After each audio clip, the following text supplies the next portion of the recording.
right, let's talk about shopping. Honestly, one of my favorite topics, not to be stereotypical. But recently, JCPenney was in the news because one of their former employees was a bit of a whistleblower and told us that some of the bargains that we think we're getting at JCPenney are not really bargains at all. So we have a video explaining some of these tricks that they do. Let's take a quick look at that and we'll discuss.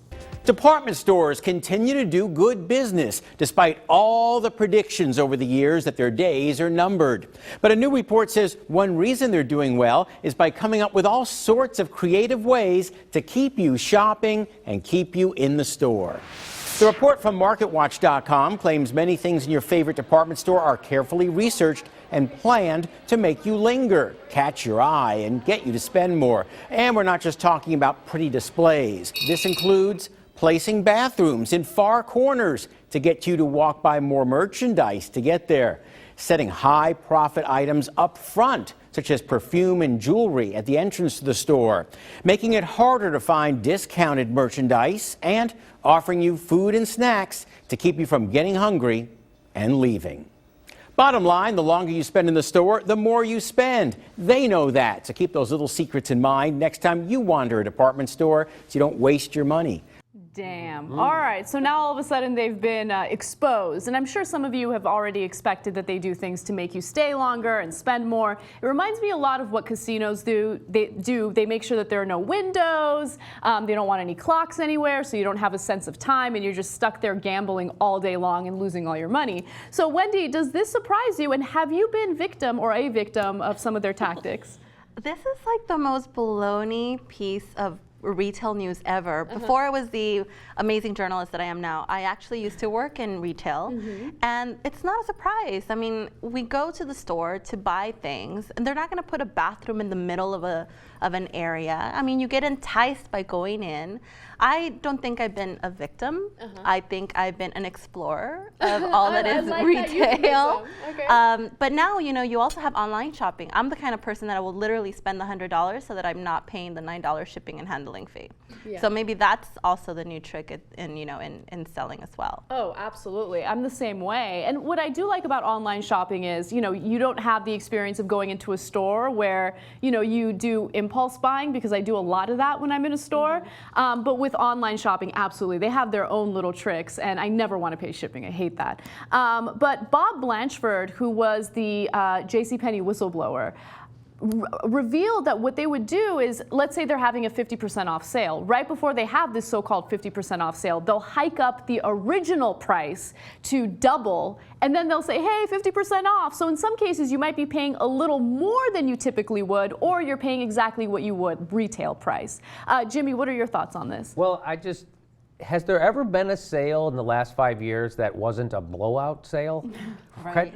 There's no other kind of sale, right? Who are having a blowout? What are you blowing? What's going out? Jimmy, you have no idea. Oh, okay. No idea. No one wants to answer that. And it's, you know, and you mentioned the parallel between Las Vegas and what the retail stores are doing. But, you know, if you go into Walmart, most of the stuff in there is made in China. So it's usually just as big of a gamble as Vegas, right? Because you don't know what's happening with that. You know, it's exactly what Wendy said. You know, I expect them to do things like that. I expect them to try to you know, just like I put on a nice suit coat because I'm trying to want people to watch me and not think I'm an idiot, right? So I'm, you know, we're all selling. Unfortunately, the suit coat doesn't do much for that. But I mean, I'm glad you're trying. What about the glasses? The glasses work. The glasses work. Yes. Okay, good. Whew, thank God. Yeah. So yeah, I just think that we're all, you know, it's expected. It's not like they tricked me, you know, especially even with the, you know, online now you try to get people to click, and so it's just, I expect it. Yeah, I mean, we live in a capitalistic society. They want us to spend money, so these strategies are expected. But, I mean, Jackie, what do you think about consumer protection? Because in the case of these so-called blowout sales where they hike up the prices right before they claim that they're going to be 50% off, I mean, they're straight out lying to us. Should there be consumer protection in those cases? I mean, I don't think it's nice to do that. I mean, at the end of the day, they are private businesses, right? And it is capitalism. And I mean, by all means, let me send out the message. Don't do that. I don't want to spend more money or the same amount. But I mean, I think, you know, if you want to draw the line, I think it's you know, question, is it morally right to hike it up and then, you know, you're ultimately paying the same thing? No, it's probably not immoral. But is it, you know, do we need consumer protections? I do think, there's a line at which you say it is just a private business, and if you want something and you're willing to pay for it, that's really your decision. Yeah. Ultimately, that's a personal choice. If I really want a watch, a sweat, whatever, I will choose to buy it or not. And if the price is too high for me, I just won't buy it. It's like Macklemore, he has that song Thrift Store, so Thrift Shop or whatever it is, and he's like, if you're gonna pay $40 for a shirt, that's on you. Yeah. And if you wanna wait until a sale or if you wanna pay less, then you pay less. But nobody's forcing you to go into a store and buy something at a certain price. And I expect them to be doing more kind of stuff like this because they're not have to compete with like people like Amazon, right? Which Amazon has 100,000 employees and 4 are happy. So that's the beauty of online shopping. You get to know you're doing a good thing. Great point, great point. I do want to talk a little bit about marketing, because that has a huge role in capitalism and consumerism. And there is a lot of emphasis on spending more, that if you spend more for a particular product, that means that that product is superior to everything else on the market.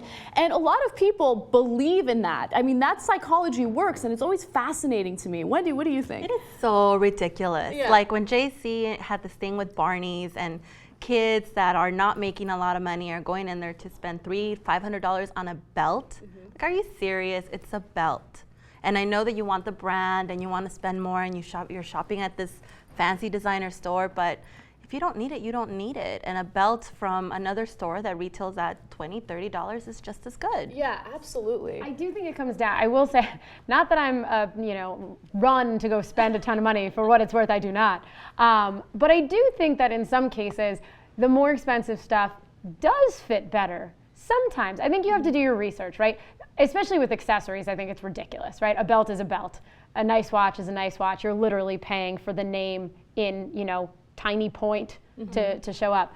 But, every once in a while, something that's really nicely tailored that costs a little more, it is worth it, and it does last, right? Love me some H&M, love me Forever 21, but they don't last that long. Right. They are less expensive, whereas if you do go, if you can, sort of spend your money on a really nice blazer or something like that, these sort of large, bigger purchases, but that really will last. I think there is value in that, and I do think there's a difference between, the Forever 21 blazer and the blazer you're going to get at Barney's. Yeah. The Barney's one will. I do judge a man by the watch he's wearing, though.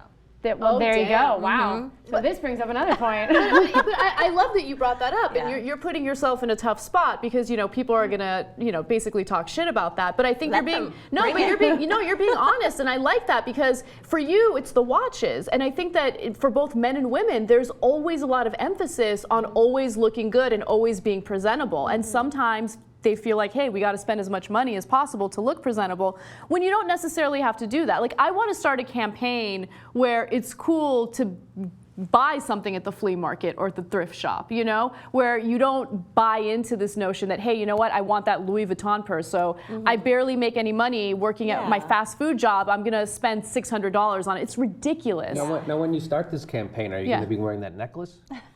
Okay, this necklace, by the way, don't be fooled by this. First of all, it would be hilarious if this was real. And Don't be fooled by the rocks that she's don't be fooled by that. I'm still Anna from the block, right? For what it's worth, it's really nice. And it's vintage looking, so it could have been bought at a flea market. Right. Maybe even in Silver Lake, where no one wants to wear brands ever. So you fit right in. It's really fine. But Silver Lake, California, that's like the hipster mecca of California, if you ask me. The funny thing about them is they'll spend a lot of money to look like hobos. Oh, yeah? Yeah, which is a derogatory term. I got it. Just calm down. I did a comedy show. I did a comedy show there. There was a 2-beard minimum. So I don't have a beard, so I'm not that much of an individual. That's why. Or a mustache like this. Oh, look at that! No, I don't wear a watch. What do you think about guys who are so confident in themselves they don't wear watches? I mean, Talk about the Dalai Lama. radiates. The confidence radiates It with does. the glasses. The glasses. Yes. I'm telling you. Thanks. See, I was going to say he should just leave. There's no watch on, so, I know what time it is. All right, let's bring it back in though, because I want to know what your shopping strategies are. So are you guys bargain shoppers? Do you every once in a while indulge? I get the sense from you, Jackie, that when it comes to staple items, you're like, fuck it, I'm going to spend a couple $100s. It's worth it. Yeah, I mean, I think if my bank account will approve, I'm not the type of, I don't go shopping shopping and say, ugh, I don't care how much money, I'm having a bad day. Like spending money when I don't have it stresses me out. So there's, you know, some people, men and women, who will max out their credit cards because they've had a rough month. I'm like, oh, all that does is make me terrified of my life and creditors. So yeah, I'd rather spend it on a couple of staple pieces and then go to, you know, Gap and Banana Republic and Forever 21 and fill in sort of the blanks. Jimmy, I know you do a lot of online shopping, especially for your wife. I certainly do. I do I do, but I don't understand why you would pay, if you're a guy and you would pay full price for a shirt when you know you could go to Nordstrom Rack and get that same shirt for half price. And it's not like guys' shirts go out of style. You know what I mean? Yeah. It's a shirt. It's always going to be a shirt. It will always look like. So I don't pay full price for any of my clothing. Shirt, I mean, suits I do, but not a shirt or a pants. That's stupid. Or socks. Yeah. I mean, it's just crazy. I can't believe, that just seems like you're wasting your money. You get that same thing half price at a. And remember, Nordstrom's Rack has all these great items on sale because they're considered last season's items. And you want to know who cares about last season stuff? People who are really, really dumb, right? Like people who think like, oh, this color is not in season. Who gives a shit? You're getting the shirt for 50% off. Go to Nordstrom's Rack. It's the bomb. Yeah. I would watch The Devil Wears Prada because that would explain who cares. So, you know, Anna Wintour might have something to say about that. Yeah, Anna Wintour is also the person who just featured Kim Kardashian and true. Kanye West on the cover. So I don't know if I'm into that. I got in trouble as a kid. I used to date this girl named Nordstrom, and when I used to say Nordstrom Rack, I got in a big. Really? Anyway, She the didn't like point that, is. Nordstrom. Anyway, I'm sorry. All right, finally, Wendy, I'm going to let you have the last word. I was just going to say, you know, I'm what people call a loyal consumer. I have specific brands and specific stores that I go to, and I only shop when I get like the catalogs at home with like specific dates on when things are going to be on sale. And I have it on my iPhone when things like that I like, you know, because they register like the kind of buyer that you are. And so that works for me, and I think that it's working for a lot of people, and I know specifically what I want and what I'm looking for, and sometimes they help me out. So Can I give one more thing? Absolutely. I have an app on my phone where you can just go to the barcode of whatever you're going to buy, and it'll tell you how much it costs in stores around or online.